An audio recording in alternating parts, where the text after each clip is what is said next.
Good day and welcome back to another DBZ Dokkan Battle video. In this video we're going to be taking a look at how the Dokkan attack works and essentially discuss a little bit about how the mechanics behind the Dokkan attack work and essentially everything you need to know. Now the Dokkan attack is obviously the bar that falls at the bottom of the screen, and after a while you'll get yourself a Dokkan attack. Now the Dokkan attack has some special properties. Let's talk first about filling the bar. Now the bar starts at 10 charges and it takes up to 50 charges in total. You get 1 charge when you pick up a type neutral or a rainbow orb, and you get 2 charges when you pick up a same type orb, which means the max amount of charges you can get in a turn is 6, 2 per character, and it means that in total it should take you roughly 7 turns to get yourself to the max of the Dokkan bar. There's nothing more than that. Realistically, in terms of charging, the amount of orbs don't matter. You don't get a charge per orb. You only get a charge based on the first orb that you pick up. So it's pretty important.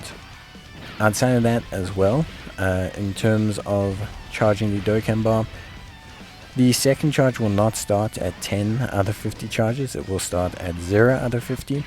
Which is why it sometimes feels like the second charge takes a lot longer than the first charge. It's kind of one of those things. So keep an eye on that and keep these things in mind when you're looking at how to charge up your Dokkan attack. It's super important at the end of the day. Outside of that, essentially a pretty straightforward situation. I think for the most part it's honestly a pretty simple kind of thing to understand. Now in terms of the Dokkan attack itself, it's pretty straightforward. The Dokkan attack does a couple things. Firstly, it can't miss. Secondly, it's automatically an AoE attack. Thirdly, it's a crit. Even if it doesn't show the crit text, it is treated as a crit modifier. On the fourth end of it, it reduces the opposition's defense to 0.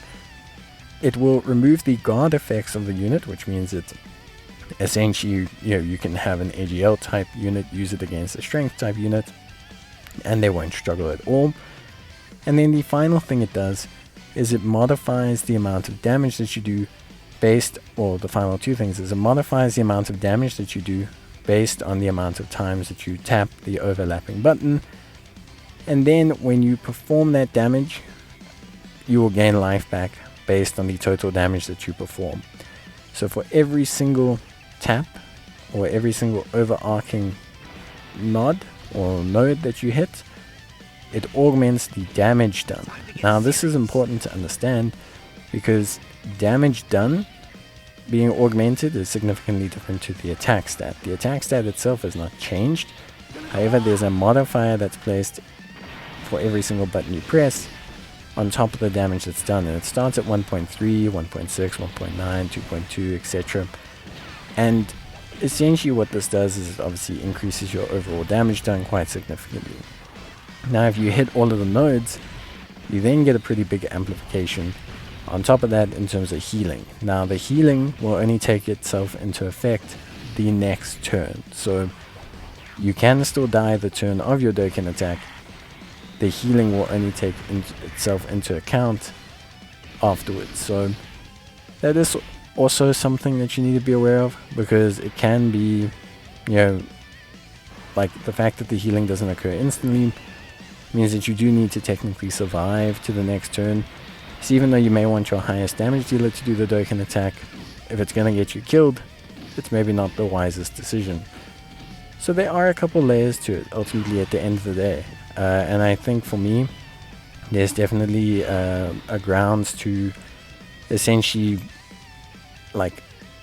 understand it a bit better.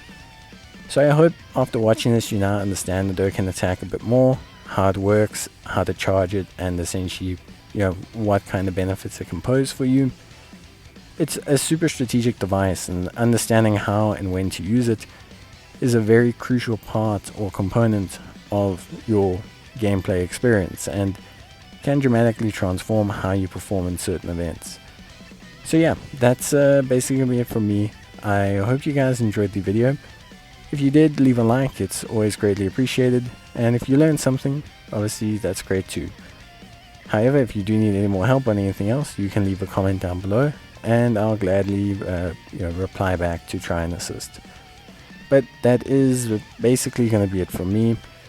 Thank you guys very much for watching, and at the end of the day, I hope you now know how to use your Dokkan attack properly. But as always, thank you so much for watching. Take care, stay safe, and I will see you guys in the next video. Bye.